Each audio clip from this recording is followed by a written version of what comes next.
I'm honored to introduce the first speaker of the day, who is Carlo Sanna from Politecnico di Torino, and he's going to talk about on numbers divisible by the product of their digits. Thank you. Okay, good morning everybody. I start by thanking the organizers for this opportunity to speak. And I'm going to talk about a joint work with Kuzieng He. And as you can see from the title, the topic will be numbers divisible by the product of their digits. So, a brief introduction. We all know very well that if we fix an integer b greater than 1, then every number has a unique representation in base b. The so-called base b expansion of n, where b is the base and the 0, the 1 dots, the k are the digits. All right, so numbers that satisfy some special arithmetic properties related to their base expansion have been studied by several authors. Just some examples: Corvai and Zanier studied perfect powers with few non-zero digits in a certain base. Then square-free numbers with a positive proportion of prescribed digits were studied by Dietzmann, Eshon, and Sparlinski. And more recently, Miner studied prime numbers with missing digits. For example, prime numbers that in their decimal expansion have no digit equal to 9. But there are many other results. An interesting class is even numbers. The definition is the following. A base b even number is a positive integer which is divisible by the sum of its digits in base b. For example, 126 is a base 10 even number because the sum of digits in base 10 is 9, and 126 is divisible by 9. Let m be x be the set of even numbers that are not exceeding x. Then there are some results. De Koning, Doyon, and Katai, independently made with Pomerance and Sarkozy, proved this asymptotic formula for the counting function of even numbers. It is asymptotic to a constant CB, which depends on the basis, times x over log x. Then De Koning and Doyon studied large gaps between even numbers. De Koning, Doyon, and Katai provided a generalization of, now I see why people prefer the letter point, because it's more precise. Okay. Then De Koning, Doyon, and Katai provided a generalization of this formula, giving an asymptotic formula for the number of tuples of consecutive even numbers. Okay. You have to go next with the original point. Okay, that's a bit tricky. All right. And I proved that every sufficiently large number is the sum of a bounded number of even numbers, where bounded depends on the base b. Unfortunately, I proved this under conditionally to a version of Riemann hypothesis, because in the proof at some point I used a generalization of Vinogradov 3' theorem, a generalization due to Sophos and other authors that unfortunately now I don't remember, and that generalization required a version of Riemann hypothesis. I will be very happy to see a proof that which is not conditional. All right, anyway, the topic of this talk won't be even numbers, but their close relatives, the so-called Zuckerman numbers. By definition, a Zuckerman number in base b is a number which is divisible by the product of its digits. For example, 132 is a base 10 Zuckerman number because the product of the digits is 6, and 132 is divisible by 6. Similarly to before, let Z be X, be the set of Zuckerman numbers that do not exceed X. We have to say that Zuckerman numbers are less understood than even numbers, but there are some results. De Coni and Luca proved upper bound and lower bound for the counting function of base 10 Zuckerman numbers. I gave an upper bound for the counting function of base B Zuckerman numbers, and in the case of base 10, this improved upon the result of De Coni and Luca. And putting together these bounds, we have this lower and upper bound for the counting function of base 10 Zuckerman numbers. Yes, please. Just to make it clear, if there is a 0 digit, you discount this number. Yeah, I count the base 10 Zuckerman number between 0 and X. No, if there is a 0 digit. A To digit? treat numbers for which there is a 0 digit. You discount it, right? With 0. Ah, the number 0. Yeah. Yeah, asymptotically it doesn't make a difference, I guess, but yeah, I think I discounted it. Okay. No, I think that what Igor asks is not the number 0, but in case your number contains the digit 0. Ah, in case it contains the digit 0, the digit product is 0, and so I discount it. Yeah, there are also the so-called prodigious number, I guess, that have the same definition of Zuckerman numbers, but they take the product of non-zero digits. But I'll include the 0 digit. So Zuckerman numbers, of course, cannot have a 0 digit. All right, thank you. Okay, and so we have this lower bound and upper bound for the counting function of base 10 Zuckerman numbers for sufficiently large X. But of course, the open question is, what is the asymptotic behavior of the counting function of base B Zuckerman numbers, or at least a better understanding of the order of Gromb? And here comes our contribution. So we have several results. First, we proved a new upper bound for the counting function of base B Zuckerman numbers, which is again of the form x to an explicit exponent plus a quantity going to 0. And in particular, for base 10, this improves upon the previous upper bound. Then we prove a lower bound, but only for base 10, which also improves upon the previous lower bound. Okay.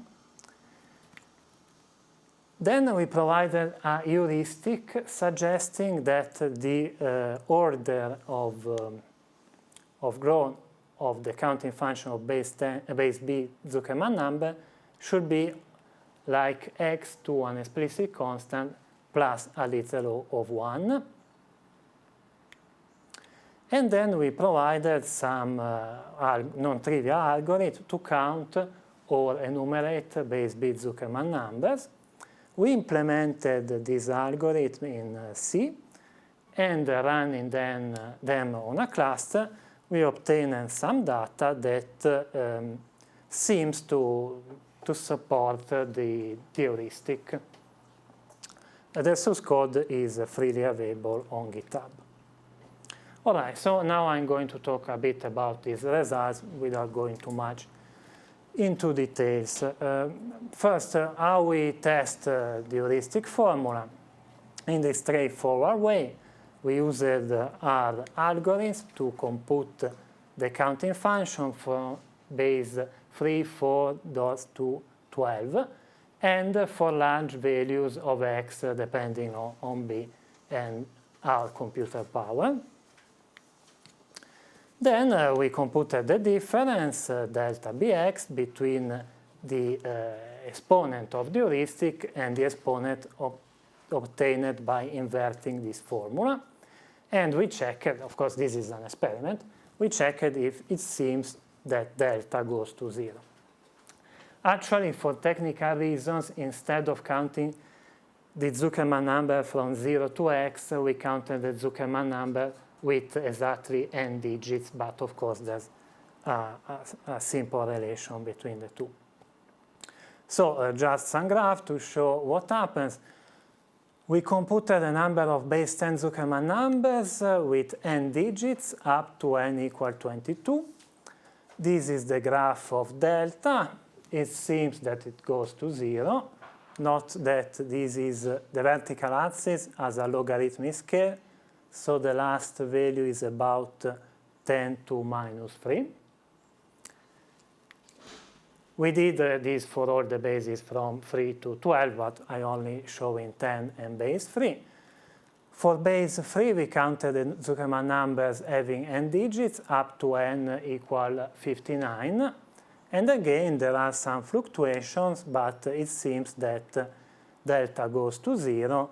The last value is about 10 to minus 8. All right, so now, what is a heuristic for the number of Zuckerman numbers not exceeding x? Hereafter, we fit a basis. Everything is done in base b. I'm not saying anytime base b digit, base b expansion, etc. All right, so a bit of notation for every positive integer n. dbn is the set of digits of n. wbdn is the number of times that the digit d appears in the expansion of n. So it's a kind of multiplicity of the digit d. pbn is the product of the digits of n. And finally, zb is the set of Zuckerman numbers. We have the following very easy but also very useful lemma. In reality, from the question of before, we already said the first part. If n is a Zuckerman number, then 0 cannot be a digit of n, because otherwise the product of the digit is 0, and as mentioned before, n is not divisible by 0. And also b does not divide the product of the digit, because if it does, then b divides n, and then the least significant digit of n is 0, and we know that's not the case. In particular, for base b, the binary case, we have the Zuckerman numbers must be all the repunit in base 2, so the Mersenne numbers. And the counting function is very easy, so hereafter we assume that the base is greater than 2. All right, now we have to define a family of sets, the family omega star b, which is the family of sets of this form. P is a prime factor of b, and the sets are of the form all the non-zero digits that are not divisible by d. For each d in this family omega star b, we let zbd be the set of Zuckerman numbers such that if d is a digit of these numbers, which does not belong to the set d, then its multiplicity in n is bounded by a constant wb, which I'm not giving explicitly now, but because the definition is a bit long, but anyway, it is explicit. The first lemma says that the set of Zuckerman number is the union of this set zbd, where d runs over the family omega star b. This in general is not a disjoint union, but is not a problem for us. The proof of the general case is a bit tricky, but we can see very easily the case b equal to 10, because 10 has only two prime factors, 2 and 5. So the family omega star 10 has only two sets, E2, which is the set of decimal digits which are not divisible by 2, and E5, which is the set of decimal digits which are not divisible by 5. Now, one inclusion is trivial because by definition ZBD is a subset of ZB. So we have to prove only the other inclusion. In this case, W10 is equal to 0. We pick a Zuckerman number, and from the previous lemma we know that 10 does not divide the digit product of the Zuckerman number n. So it means that either n has no digit divisible by 2 or n has no digit divisible by 5, because if it had both a digit divisible by 2 and a digit divisible by 5, then 10 would divide the digit product. But this means that n either belongs to Z10E2 or n belongs to Z10E5. And this is all. And the general case is a bit more tricky, but the idea is very similar. All right, now we define some quantities, again depending on the family omega star b. We have this kind of zeta function, if we want to call it this way. It's the sum 1 over d to the s, where d runs over the set d in the family omega star b. Then we have little zbd, depending on zeta d evaluated at 1, and little zb is the maximum of this little zbd over the family omega star b. We also need this notation, zbdn are the integer in zbd with exactly n digits. All right, so first we produce this heuristic. The cardinality of, for fixed set D, the cardinality of ZBDN is given by this formula, essentially B to ZBD times N. And using this heuristic and this lemma, then it's easy to get the second heuristic, which is the heuristic for the counting function of Zuckerman numbers. So I only have to explain why we got this heuristic. So we fix a set in the family omega star b. And now let n be a number with exactly big N digits. We can assume that these digits are non-zero. We already saw that Zuckerman numbers have non-zero digits. We let big N d be the multiplicity of the digit d in the expansion of n. So, of course, if we sum all the multiplicities, we get big N. Now what happens?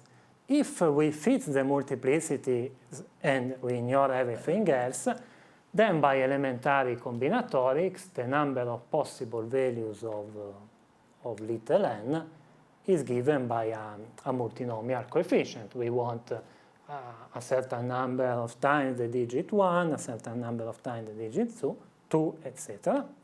And this is counted by a multinomial coefficient. Now, each of these numbers n, with the fixed multiplicities, is a Zuckerman number if and only if it is divisible by the product of the digits. And the product of the digits is given in terms of the multiplicities by this formula. So here it comes the heuristic. This is not proven. Heuristically, we can think that the probability of this event is equal to 1 over the product of the digit. So among these numbers with n with prescribed multiplicities, we expect that the number of Zuckerman numbers should be these multinomial coefficients multiplied by this probability, so this quantity. All right, this is the unproved part, and of course it's false for numerical cases, but maybe somehow on average things works. So the idea is to sum over the possible values of multiplicities. We only have to be careful that by the definition of the set, we are not only counting Zuckerman numbers. If one does this heuristic directly with the set of Zuckerman numbers, he gets a wrong exponent, which is not supported by data. But I recall you that we are working in the set D into omega star B, which by definition has the properties that the digits that are not in the set D have bounded multiplicities. All right, so summing over these multiplicities with this bounded condition, this is a bit involved, but not difficult. Heuristically, we have that the cardinality of this set is given by this sum over the multiplicities with the restriction, and with a bit of manipulations, it appears thanks to the multinomial theorem, essentially you can ignore this sum, and this is the quantity of the multinomial theorem, is ZD evaluated at 1, so the sum 1 over D for D in the set D, to the power of n sub D. And with some calculation, one finds that indeed we have the heuristic exponent of heuristic 1. And this is the idea in the heuristic. Here is important that we are not, as I mentioned before, considering arbitrary multiplicities for D not in the set D, because otherwise here we will get another function, and this will give an exponent which is not supported by data. All right, any question at this point? Everything fine? Okay, now we move to things that we were able to prove, so the upper bounds and the lower bounds for the number of Zuckerman numbers. Oh, this is a technical lemma. Maybe I should have not put this slide. So let's ignore all the details. I'm only saying that at some point in the proof of the bounds, we have to optimize an exponent to get it as small as possible. And to do so, one at some point finds this equation involving z ds and its derivative. And so this lemma ensures that this equation has exactly one solution. Actually, we get two equations, one for the parameter v equal to 1 and the other for the parameter v equal to 2. The lemma says that there is a unique solution S, and we call it SBDV because it depends again on a set from the family omega star B. All right, so the point of this slide, just remember that this S is the solution of a certain equation. All right, so the proof of the upper bound. Again, we fit a set in omega star B. We define this little ZBD plus in terms of zeta D and the solution of the previous equation. And little zb plus is the maximum over the family omega star B. And we prove this upper bound, the one that I already stated. And these quantities are all explicit. So I forgot to put it, but in fact, we put a table of these numbers in the preprint. All right, an ultra sketchy sketch of the proof. Again, we shall employ the fact that a set of Zuckerman numbers can be written as that union of the sets ZBD. And we work with Zuckerman numbers with exactly n digits because that is convenient. It turned out that it's sufficient to prove this upper bound with little ZBD plus. So we fit for every D in the family omega star B. So we fit D. We let alpha be a constant to be defined later. The idea is to split this set into two subsets. The first is where the digit product is large, where large means bigger than B to alpha n, and the other is, of course, the complementary where the digit product is small. So if we have to bound the cardinalities of these two subsets, if M belongs to the first set, we let L be defined as the unique integer such that the digit product is between B to L and B to L plus 1. Now, the digit product is large, so from this inequality we get that also L must be large. Consequently, M minus L must be small. And this is enough to show that there are few choices for the n minus L most significant digits of n, simply because there are few of these most significant digits. I'm not giving the details of the upper bound, but it's not difficult. Furthermore, since the digit product is large compared to B to the L, and by definition of Zuckerman number, the digit product divides n, we get that for each of the choices of the n minus L most significant digits, we have exactly one choice of the L least significant digits, because in each interval from 0 to B to the L, there's only one number divisible by BPL. Okay, and this gives the upper bound of the first set. For the second set, we did something similar to the heuristic. So for the second set, the digit product is small. And so we have this inequality, where again big N D is the multiplicity of the digit D in the expansion of N. So again, we fit the multiplicities.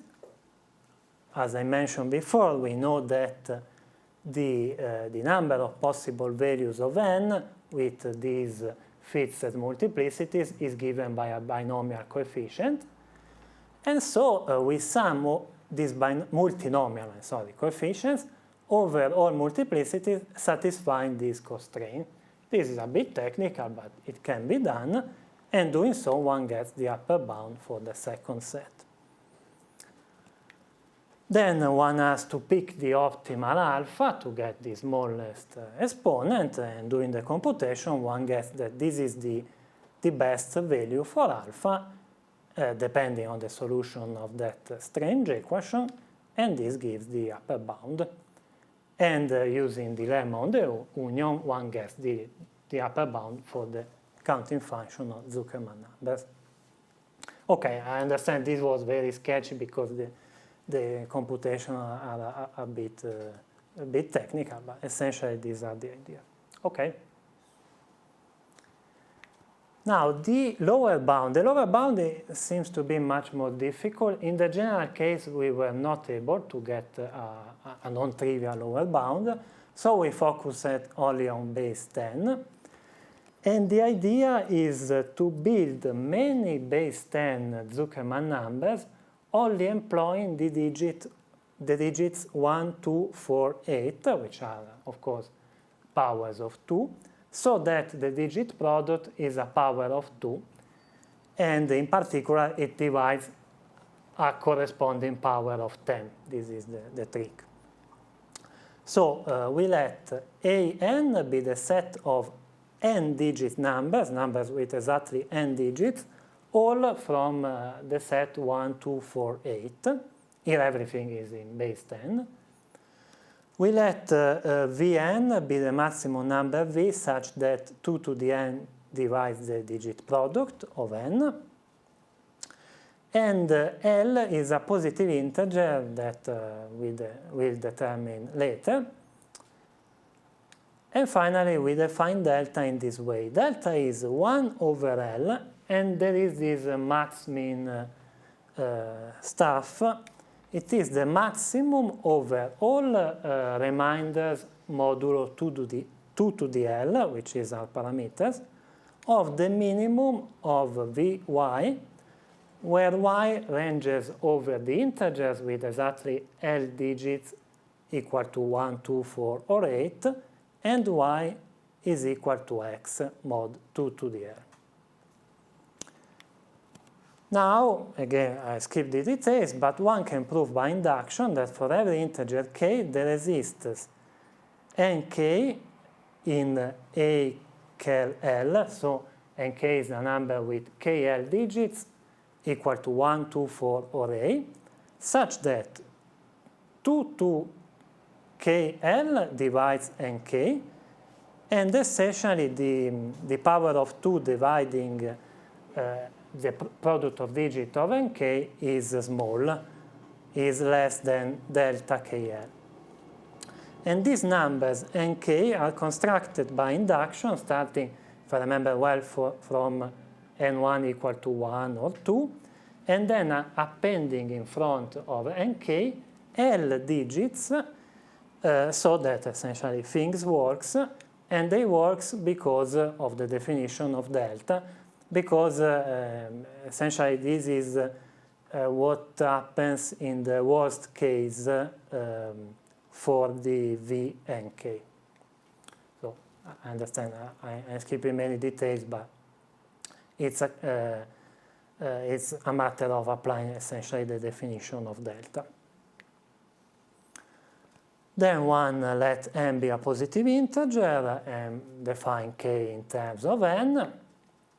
And finally, little n is defined as 10kl times m plus nk, where m is a number with n minus kl digits equal to 1, 2, 4, or 8, and with the Vm bounded by the right quantity. And at this point, one, employing the fact that 2 to kl divides nk, and the exponent of 2 that divides the digit product of nk is small, can prove that n is a Zuckerman number. Here the trick essentially is that 2 to kl divides nk, but also divides 10 to nk, and so divides n. And the digit product of n, one can check that it divides 2 to kl. All right, it remains to pick the best L. We found that L equal to 24 yields delta equal to 1/2. The best thing is when delta is as small as possible. And this provides, since we have many choices of m, when one does the calculation, provides 10 to about 2.2 times n Zuckerman numbers with exactly n digits. Maybe just an interesting fact, as I mentioned, we want delta as small as possible. Computing this quantity by hand for L is undoable, so one has to use a computer, and we had to go up to L equal to 24 to get delta equal to 1/2. For 23 and less numbers, we got a bigger delta. We believe 1/2 should be the minimum of delta in terms of L, but we cannot prove it. Maybe it's false. And computing delta for large L is very difficult because this quantity grows essentially exponentially with L. Also, if one can somehow prune some of these values. Okay, at this point, I'm going to talk about the algorithms to count Zuckerman numbers. Just for completeness, of course, this is trivial, but let's talk about the brute force way. To count Zuckerman numbers with exactly n digits, one can generate the numbers with n digits and check if they are divisible by the digit product. And since we said many times that Zuckerman numbers have non-zero digits, this means that the complexity is of the order b minus 1 to n. Particular for b equal to 10, the complexity is about 10 to 0.954 times n. And this is unfeasible for large n.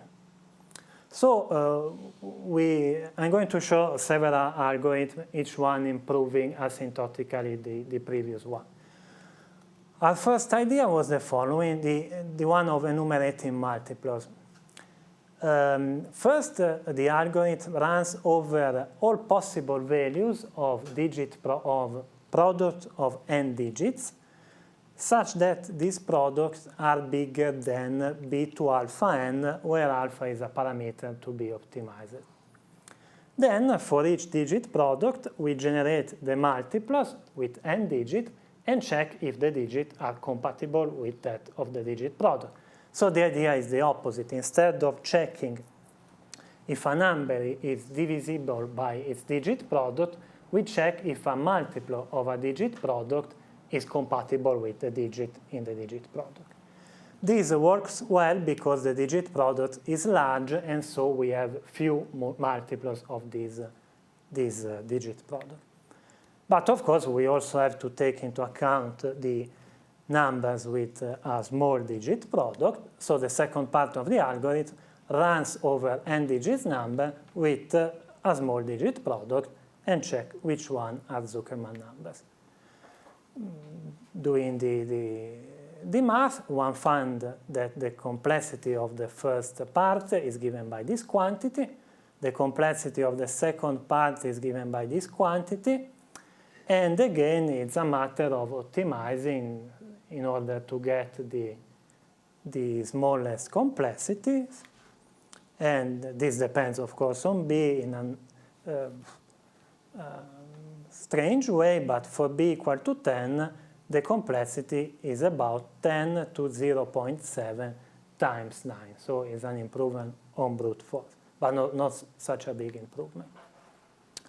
This can be improved by dynamic programming, which is an umbrella term to techniques that use a bottom-up approach and memorization. So it's a trade-off between running time and memory, reducing running time by increasing memory. Now, the details here are a bit involved, but essentially, one can build a table where the entries f, p are indexed by p, I, and s, where p will be a digit product, and this entry counts the number n such that n is equal to I mod p, and the multiset of digits, so taking into account multiplicity of digits, is equal to s. The trick is that if we have the table for the multisets with cardinality k, then it's easy to compute the table for the multisets of cardinality k plus 1, because essentially this amounts to adding a new list significant digits. And thinking a bit about this, it means that we start with the new entries initialized to 0, and then we add to the new entries these quantities as I, D, and S run over the possible reminders, digits, and multiset. Then we only need to compute the sum of these entries of the tables. One can check that the number of multisets is negligible for our computation. And so the complexity is of the order, at the end of the day, essentially b alpha times n. But Yeah? does this require you to, so I mean, does this have feasible memory requirements? Yeah, this requires, as I mentioned before, is a trade-off between running time and memory. So this requires a lot of memory. I think that we implemented this, but at the end we did not use this one. But I don't remember if it was because it was using too much memory or for other reason. But yeah, one problem of this method could be that, okay, maybe it's very fast, but you have to use a lot of memory, and memory access has a time in reality. So probably not the best way. All right. And so here the best choice for alpha is 1/2, and the overall complexity goes down to b to 1/2 times n, and of course for b equal to 10, the complexity is 10 to 0.5 times n. All right, so another approach is meet in the middle, which is a classic approach in computer programming, but just let's say how we use it. The idea is the following, maybe is best if I write something. So again, we are considering n digits numbers. We want to count how many of them are Zuckerman numbers. And the meet in the middle approach consists in splitting, this is the representation, the n digits in base b on the number, in splitting the numbers into two blocks. The first block has n high digits, the second n low digits, and we pick n high and n low essentially to be 1/2 of n. So one writes, one can write n in this form, n high, which is the first block, and n low, the second block. So of course it will be n high times b to n big N low plus n low. And we have that n is a Zuckerman numbers if and only if this quantity is divisible by the digit product. So it must hold this congruence where big P is the digit product, and in turn the digit product is the digit product of the first block times the digit product of the second block. So the algorithm runs over all possible values of the two-digit products, and for each of these pairs it builds a table TR, where R goes from 0 to P minus 1, where TR is equal to the number of n high, satisfying that the digit product of ni must be, of course, big P and I, and it holds this congruence, which is essentially this one with n low replaced by R. Once we have built this table, again, this is a time memory trade-off, so we need more memory.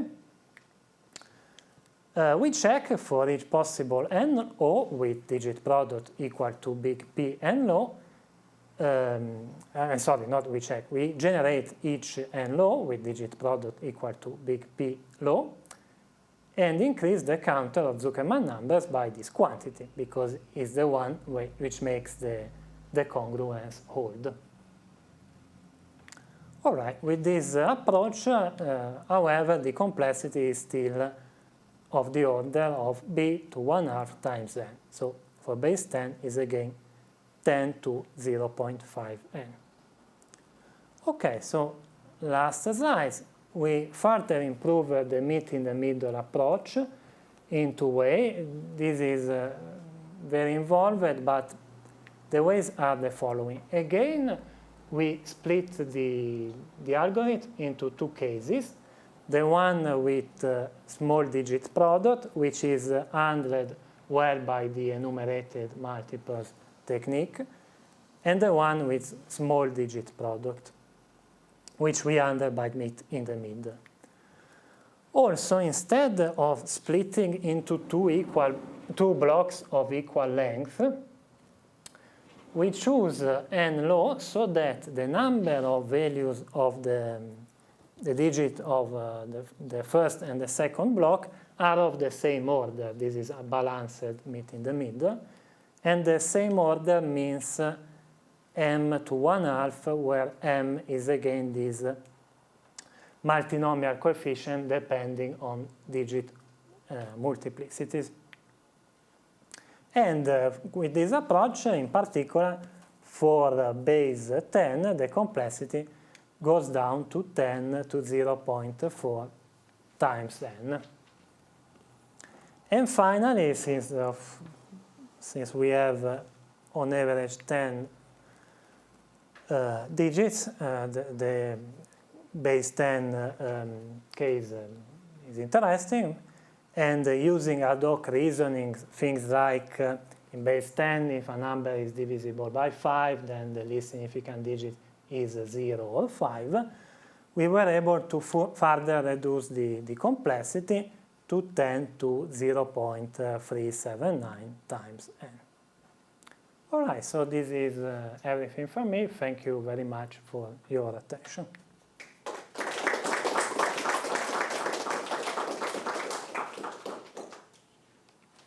Thanks to Carlo for this beautiful talk. Are there questions or comments? Yeah, thank you. In your lower bound construction, it looks like the same idea should also work for bases 6 or 12. Yeah, I think the same ideas work as long as, we also put a comment on this on the preprint, where is the lower bound, as long as the base is not a prime power, because we need one prime factor of the base, in this case 2, but it must be not the only prime factor of the base, because in the inductive construction of the nk, we need a power, in this case a power of 5, which is invertible modulo the other prime factor. So I think it works if the base is not a prime power. Okay, do you know if it gives better bounds in other cases? We did not try the other cases because probably the paper was already a bit long and didn't want to go into that. Okay, thanks. Thank you.